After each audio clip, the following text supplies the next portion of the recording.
Sarah Boker adalah mantan model, aktris dan instruktur kebugaran dari Amerika Serikat. Saat ini ia sibuk sebagai aktivis hak-hak perempuan.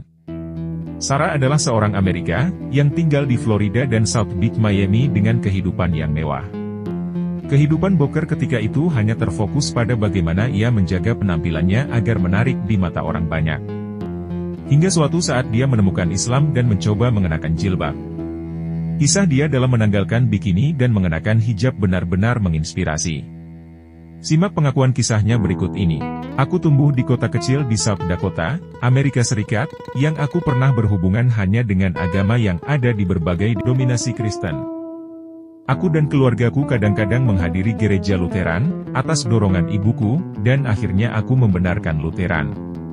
Aku percaya Tuhan, tetapi aku tidak percaya pada semua hal-hal gereja, bernyanyi, menyembah gambar salib dan Yesus, dan mengkonsumsi tubuh dan darah Kristus. Hal itu tidak masuk akal bagiku. Dia putus sekolah, beralih ke alkohol dan pada usia 19 tahun dia tinggalkan South Dakota, di mana ia dibesarkan, untuk merantau ke Florida tanpa ada siapapun di sana. Mencoba untuk menyesuaikan dengan gaya hidup di Florida, Sarah akhirnya menjadi budak atas penampilannya sendiri. Uang yang dia miliki dikeluarkan untuk menata rambut, manikur, gimnasium, shopping, dan biaya-biaya lainnya agar berpenampilan semenarik mungkin di mata halayak ramai. Setelah bertahun-tahun, Sarah mulai merasakan bahwa ia selama ini sudah menjadi budak mode. Dirinya menjadi tawanan penampilannya sendiri. Rasa ingin memuaskan ambisi dan kebahagiaan diri sendiri sudah mengungkungnya dalam kehidupan yang serba glamour.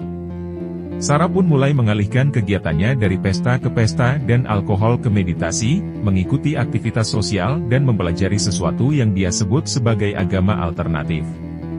Aku merasa aku adalah budak mode. Aku adalah sandera bagi penampilanku sendiri, katanya. Sampai terjadilah serangan 11 September 2001, di mana seluruh Amerika bahkan di seluruh dunia mulai menyebut-nyebut Islam dan terorisme. Boker pun mulai menaruh perhatian pada kata Islam. Pada titik itu, saya masih mengasosiasikan Islam dengan perempuan-perempuan yang hidup di tenda-tenda, pemukulan terhadap istri, dan dunia teroris. Sebagai seorang feminis dan aktivis, saya menginginkan dunia yang lebih baik bagi seluruh umat manusia, kata Sarah. Sebagai aktivis, dia pun giat menyuarakan penentangan terhadap perang di Irak. Aktivitasnya secara tak sengaja membawanya bertemu dengan seorang lelaki Muslim yang berjuang menuntut keadilan dan kemanusiaan atas perang yang dikobarkan Amerika Serikat. Lelaki tersebut menceritakan kisah Nabi Muhammad SAW, para sahabat, dan perkembangan Islam saat itu. Aku tertegun mendengar cerita-cerita ini, karena aku tak tahu apa-apa tentang sejarah Islam. Aku terpesona dengan Islam dan membaca apapun yang saya bisa tentang hal itu, mau tidak mau meneliti Quran. Kata dia. Suatu hari, Sarah menemukan kitab suci Al-Quran, kitab suci yang selama ini dipandang negatif oleh Barat. Awalnya, saya tertarik dengan tampilan luar Al-Quran dan saya mulai tergelitik membacanya untuk mengetahui tentang eksistensi, kehidupan, penciptaan dan hubungan antara pencipta dan yang diciptakan. Saya menemukan Al-Quran sangat menyentuh hati dan jiwa saya yang paling dalam, tanpa saya perlu menginterpretasikan atau menanyakannya pada pastor, ungkap Sarah. Pada bulan Januari 2003, ketika ia berusia 29 tahun, Sarah mantap memeluk Islam. Dia merasakan kedamaian dan ketidakraguan saat mengucap syahadat. Dia pun merasa tiba-tiba mempunyai alasan untuk hidup dan motivasi untuk hadir di dunia. Setelah itu Sarah mulai mengenakan busana muslim lengkap dengan jilbabnya. Saya membeli gaun panjang yang bagus dan kerudung seperti layaknya busana muslim dan saya berjalan di jalan dan lingkungan yang sama, di mana beberapa hari sebelumnya saya berjalan hanya dengan celana pendek, bikini atau pakaian kerja yang elegan, tutur Sarah. Orang-orang yang saya jumpai tetap sama, tapi untuk pertama kalinya, saya benar-benar menjadi seorang perempuan. Saya merasa terlepas dari rantai yang membelenggu dan akhirnya menjadi orang yang bebas. Sarah menceritakan pengalaman pertamanya mengenakan busana seperti yang diajarkan dalam Islam. Setelah mengenakan jilbab, Sarah mulai ingin tahu tentang nikah. Ia pun bertanya pada suaminya yang juga seorang muslim yang telah menikahinya setahun setelah dia masuk Islam, apakah ia juga selayaknya mengenakan nikah, pakaian muslimah lengkap dengan cadarnya, atau cukup berjilbab saja. Suaminya menjawab, bahwa jilbab adalah kewajiban dalam Islam sedangkan nikah, cadar, bukan kewajiban. Tapi 1,5 tahun kemudian, Sarah mengatakan pada suaminya bahwa ia ingin mengenakan nikab. Alasan saya merasa Allah akan lebih senang, dan saya merasa lebih damai daripada cuma mengenakan jilbab saja, kata Sarah.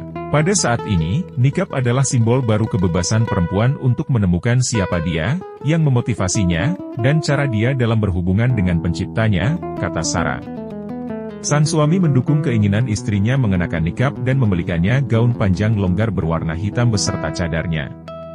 Tak lama setelah ia mengenakan nikab, media massa banyak memberitakan pernyataan dari para politisi, pejabat Vatikan, kelompok aktivis kebebasan dan hak asasi manusia yang mengatakan bahwa nikab adalah penindasan terhadap perempuan, hambatan bagi integrasi sosial, dan belakangan seorang pejabat Mesir menyebut jilbab sebagai pertanda keterbelakangan.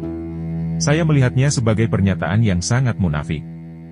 Pemerintah dan kelompok-kelompok yang katanya memperjuangkan hak asasi manusia berlomba-lomba membela hak perempuan ketika ada pemerintah yang menerapkan kebijakan cara berbusana, tapi para pejuang kebebasan itu bersikap sebaliknya ketika kaum perempuan kehilangan haknya di kantor atau sektor pendidikan hanya karena mereka ingin melakukan haknya mengenakan jilbab atau cadar, kritik Sarah. Sampai hari ini, saya tetap seorang feminis, tapi seorang feminis yang muslim yang menyerukan pada para muslimah untuk tetap menunaikan tanggung jawabnya dan memberikan dukungan penuh pada suami-suami mereka agar juga menjadi seorang muslim yang baik.